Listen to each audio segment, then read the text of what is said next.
어제 오후 플러싱 다운타운에서 아시안 증오범죄를 규탄하는 대규모 집회가 열렸습니다. 정치인들은 물론 각 커뮤니티 대표들까지 총출동했습니다. 바이든 대통령이 5월을 아시아계 미국인과 하와이 원주민, 태평양 제도 주민의 유산의 달로 선포했습니다. 뉴욕과 뉴저지의 코로나19 관련 수치들이 개선되면서 정상화 일정이 앞당겨졌습니다. 오는 5월 19일부터는 각종 업소들에 적용됐던 인원 제한 규정이 폐지됩니다. 바이든 행정부가 코로나19 백신의 지적 재산권을 한시적으로 면제하는 것을 두고 다음 주 세계보건기구와 논의할 예정입니다. 최근 많은 전문가들이 미국에서 코로나19에 대한 집단 면역을 달성할 가망이 없다고 전망하고 있습니다. 이상은 이 시각 주요 뉴스입니다. 시청자 여러분 안녕하십니까? KBN 뉴스입니다. 오늘 오후 4시 기준 미 전역의 코로나19 누적 확진자는 어제보다 29,367명, 사망자는 299명이 늘었습니다. 뉴욕의 확진자는 2,826명, 사망자는 49명이 늘었고 뉴저지의 확진자는 1,198명, 사망자는 12명이 늘었습니다. 커네티컷의 확진자는 1,312명, 사망자는 15명 증가했습니다. 첫 번째 소식입니다. 어제 수천 명의 뉴욕 시민들이 모여 아시안을 대상으로 하는 증오범죄 중단을 외쳤습니다. 연방 상하원 의원, 뉴욕시장과 시의원 등 정치인들은 물론 각 커뮤니티 대표들까지 총출동했는데요. 모두 한 목소리로 아시안을 대상으로 하는 범죄를 멈추라고 목소리를 높였습니다. 플러싱 다운타운이 아시안을 대상으로 하는 범죄를 멈추라는 함성으로 가득 찼습니다. 어제 오후 그레이스 맥 연방 하원 의원과 다나반 리차드 퀸즈보로장이 공동 주최한 아시안 증오범죄 규탄 행사. 행사가 열린 플러싱 타운홀 앞에는 수천 명의 시민들이 자리를 함께했고 단상에 오른 정치인들과 각 커뮤니티 대표들은 피부색이나 인종, 종교와 관계없이 모두 한 목소리로 아시안을 대상으로 하는 범죄를 멈추라고 목소리를 높였습니다. So anyone who hates Asian Americans hates New York City too, hates America too, won't be accepted in New York City. If you hate, get the hell out of here, because you don't belong in New York City. Stop Asian hate. Stop Asian hate. Stop Asian hate. 뉴욕 한인회와 퀸즈 한인회, 뉴욕 한인 학부모협회, 시민참여센터 등 한인단체 대표들도 자리를 함께했고 한인사회를 대표해 단상에 오른 찰스윤 뉴욕 한인회장은 그동안 많은 아시안들이 범죄의 피해자가 되고 있다며 당장 범죄 행위를 멈춰야 한다고 외쳤습니다. We have watched with horror as we have been the subject, we have been the victim of violence, of spitting, of punching, of kicking, of slashing, and being shot in our businesses. And we gather together and you raise our voice and we say what? Stop the hate! Stop the hate! Stop the hate! 수천 명의 참석자들은 타운홀 행사에 이어 노던 블라바드와 유니온 스트리트 등 플러싱 다운타운을 따라 행진하며 Stop Asian Hate를 외쳤습니다. 바이든 대통령이 5월을 아시아계 미국인과 하와이 원주민, 태평양 제도 주민의 유산의 달로 선포하고 인종차별과 맞서 싸울 것이라고 강조했습니다. 지난 30일 바이든 대통령은 선포문에서 아시아계 미국인과 하와이 원주민, 태평양 제도 주민의 역사와 업적을 인정해 5월을 AANHPI 유산의 달로 선포한다고 밝혔습니다. 그는 이들이 문화와 언어, 종교의 다양성을 통해 미국을 더욱 활기차게 만든다며 우리가 알고 있는 미국인의 이야기는 이 나라를 건설하고 세대 통합에 기여한 AANHPI의 힘과 공헌, 유산 없이는 불가능할 것이라고 했습니다. 또 이들 공동체는 철도 부설부터 경작, 창업, 공직까지 미국의 역사에 깊게 뿌리내리고 있다며 이들이 미국의 문화와 예술, 법률, 과학, 기술, 스포츠, 공공 분야에 기여한 공헌을 축하하고 기린다고 했습니다. 하지만 이런 성취와 성공에도 불구하고 이들 공동체는 경제적 정의, 보건 형평성, 교육적 성취, 개인 안전 등 제도적 장벽에 직면해 있다고 지적했습니다.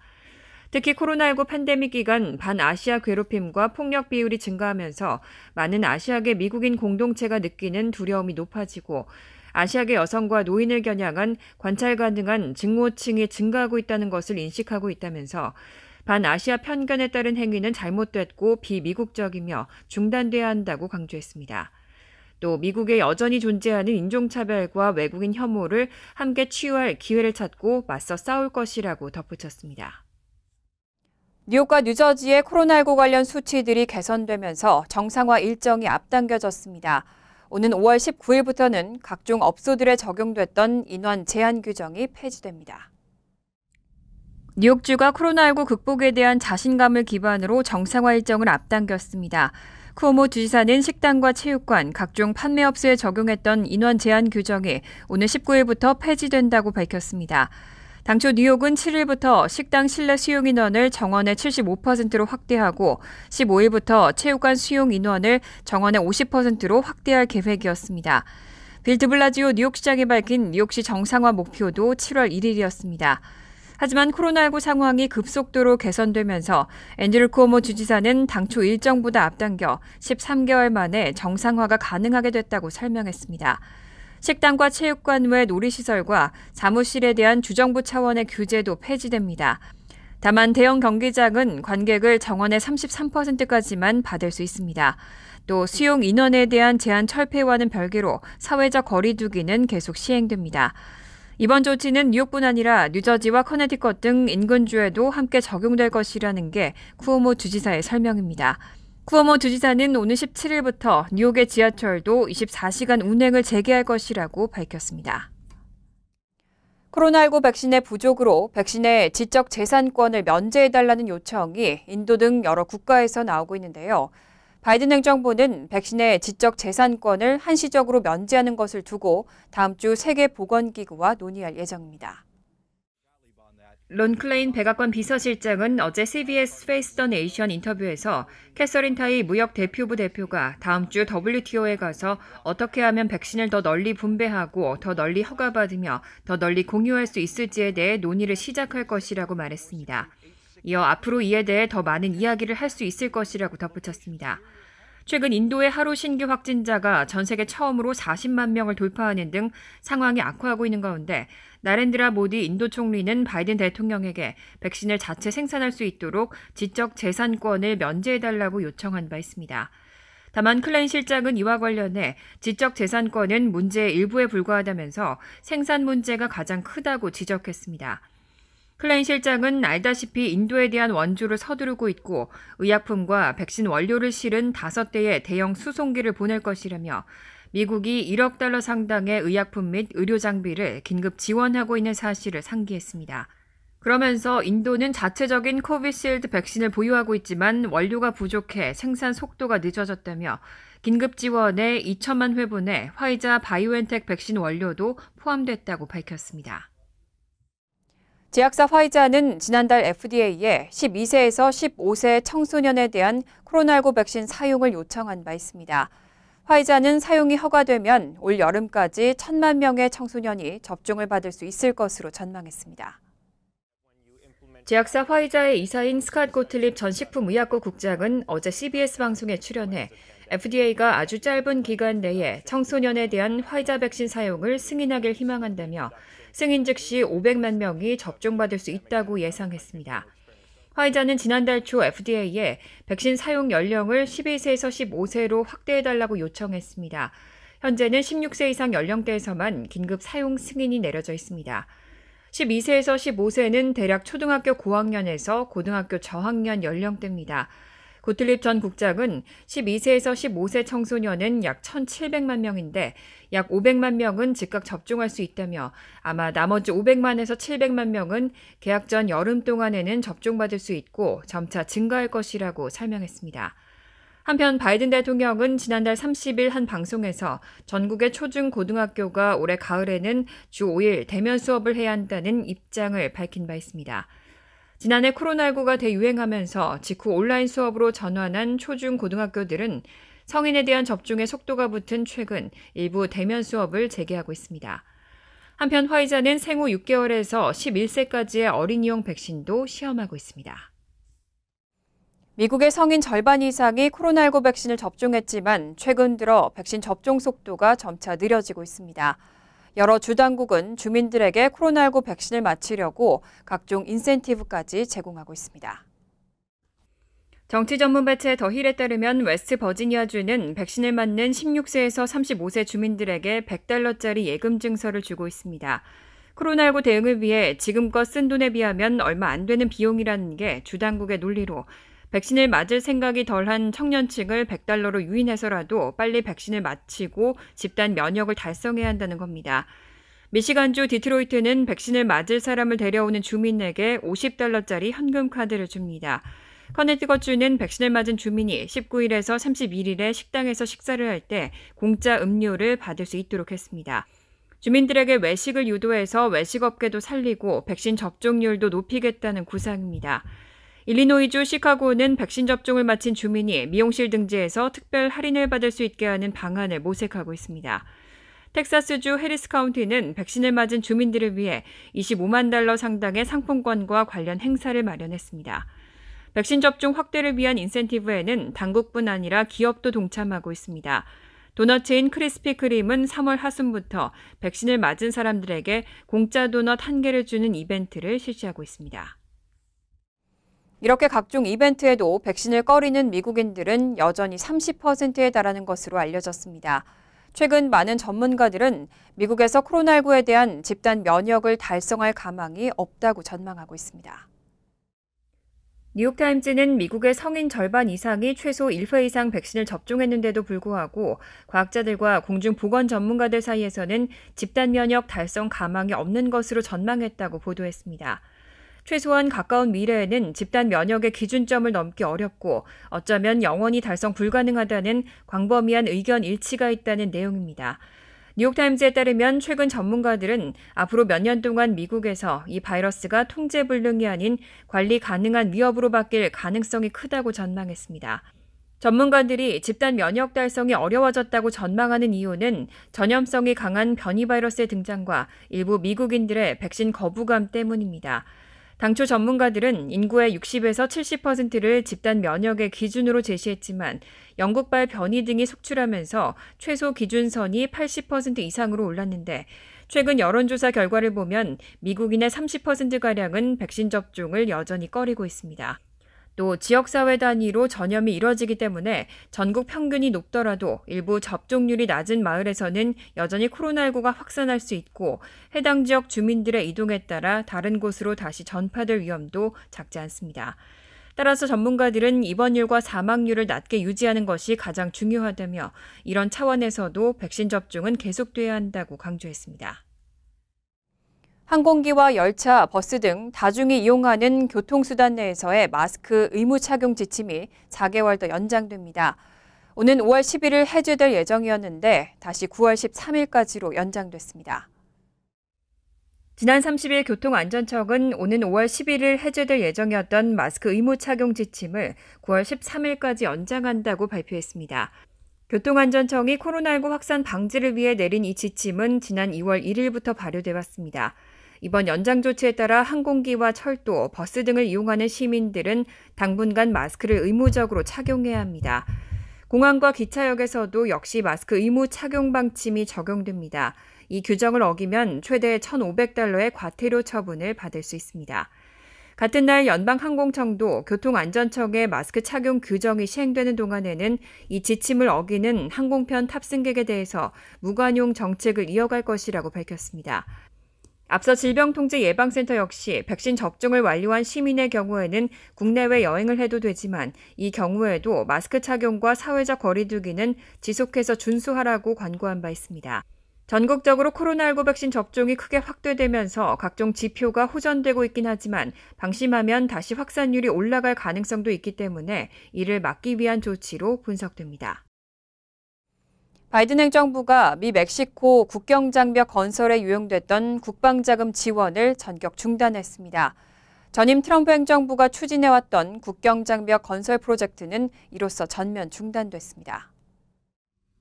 자말 브라운 국방부 대변인은 지난 30일 성명을 통해 국방부는 국경장벽 프로젝트를 취소하기 위해 필요한 모든 조치를 취하기 시작했다며 건설에 유용된 군 예산 지원을 중단한다고 밝혔습니다. 이어 이번 조치는 우리 국가를 수호하고 군과 그들의 가족을 지원하는 바이든 행정부의 지속적인 의지를 반영한다고 덧붙였습니다. 반이민 강경 정책을 펼쳤던 트럼프 전 대통령은 자신의 공약대로 국경장벽 건설을 추진했지만 의회에서 예산이 막히자 수십억 달러의 군 예산을 전용해 사용했었습니다.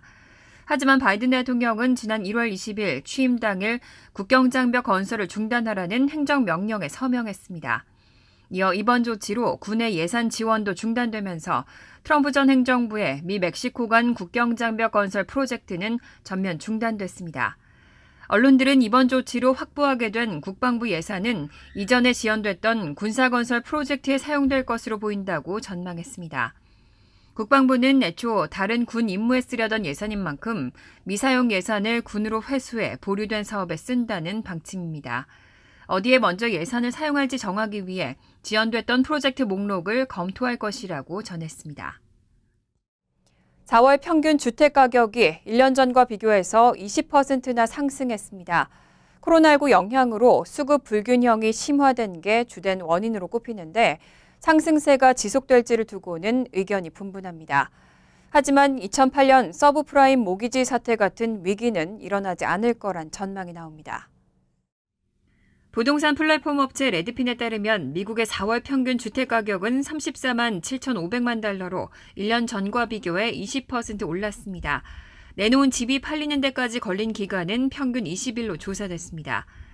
S&P 코어로지 케이스실드가 지난달 27일 공개한 2월 주요 도시 20 주택가격 지수는 1년 전에 비해 11.9% 뛰었습니다.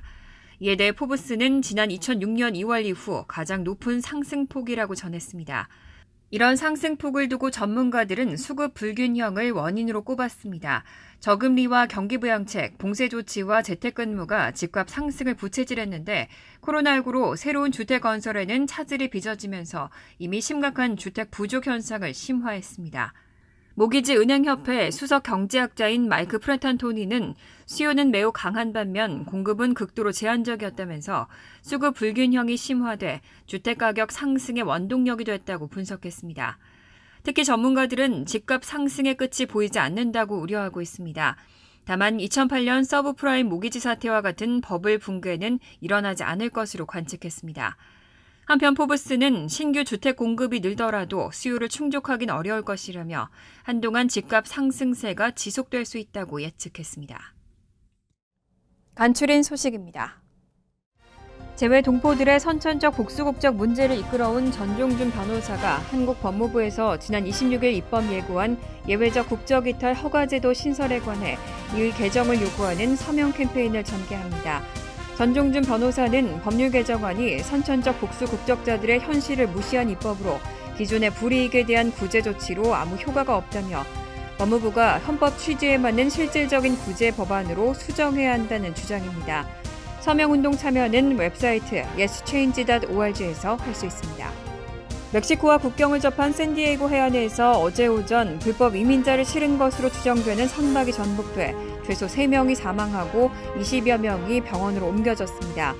CNN은 선박이 운항 중 암초와 충돌해 부서진 것으로 보이며 승객 30명이 충돌 직후 배에서 쏟아졌다고 보도했습니다. 선박은 약 12.2m의 길이의 유람용 모터보트로 불법 이민자 수송용으로 알려지고 있습니다. 위스콘신주 그린베이에 있는 카지노에서 총격 난사가 일어나 용의자를 포함해 3명이 사망했습니다. 그린베이 오나이다 카지노 대변인은 지난 1일 밤 7시 30분께 카지노에 있는 식당에서 총기 발포 사건이 발생해 다수의 사상자가 나왔다고 밝혔습니다. 브라운 카운티 보안관실은 용의자가 카지노 식당에서 총격을 가해 2명을 살해하고 다른 1명의 중상을 입힌 뒤 경찰에 의해 사살당했다고 전했습니다. 보안관실의 케빈 폴락 대변인은 범인이 원한 관계에 있는 특정인을 찾다가 찾지 못하고 그의 친구와 동료들에게 총을 쏜 것으로 보인다며 사건 현장인 식당과 고용관계에 있는 것 같다고 전했습니다. 뉴욕포스트는 지난 30일 스전 퍼스트 NY가 공개한 여론조사에서 앤드류 양 후보가 22%의 지지율로 1위 자리를 지켰다고 보도했습니다. 2위인 에릭 애덤스 브루클린 구청장은 17%로 5%포인트 차이 났습니다. 양 후보는 지난 2월 여론조사에선 28%의 지지율로 다른 후보들을 2자릿수 이상 앞섰지만 경선을 앞두고 각 캠프의 선거전이 치열해지면서 격차가 좁혀진 것으로 보입니다. 3위에는 11%의 지지율을 기록한 스캇 스트링거 뉴욕시 감사관이 올랐습니다.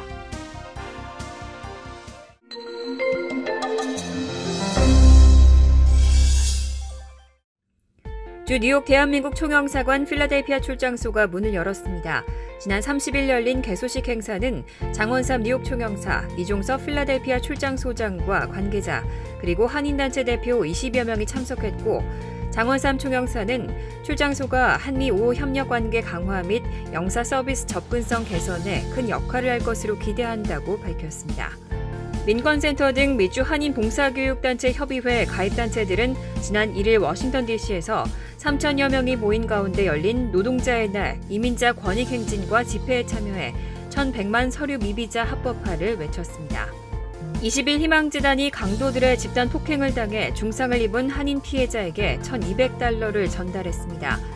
퀸즈 프레시메도우의 반지하 방에 혼자 살고 있는 피해자는 작년 10월경 플러싱 거리에서 청년 4명으로부터 집단 폭행을 당해 앞니 2개와 턱뼈가 부러지고 두개골에 금이 가는 중상을 입고 치료 중에 있습니다. 뉴욕 총영사관 직원들이 20일 희망재단이 전개하고 있는 후원회원 가입 캠페인에 함께했습니다. 이몽순 부총영사는 지난 22일 오후 뉴욕 총영사관을 대표해 퀸즈 플러싱에 위치한 재단 사무실을 방문하고 직원들이 모은 후원회원 가입비를 전달했습니다.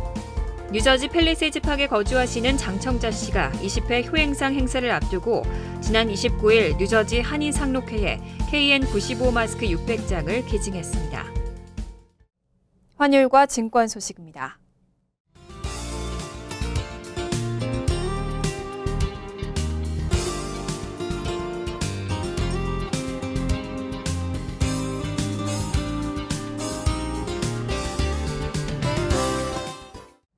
이어서 날씨입니다.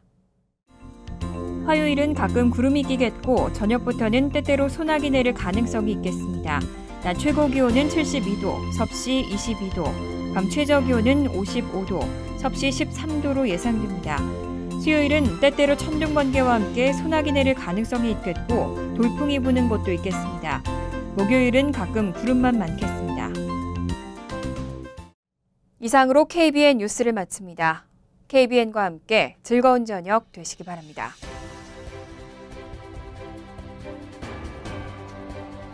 미 동부 최대 한인방송 KBN이 제작하는 KBN 뉴스는 웹사이트 mykbn.com 그리고 유튜브와 페이스북에서 다시 보실 수 있습니다. 좋아요, 구독, 알림 설정은 뉴스 제작에 큰 도움이 됩니다.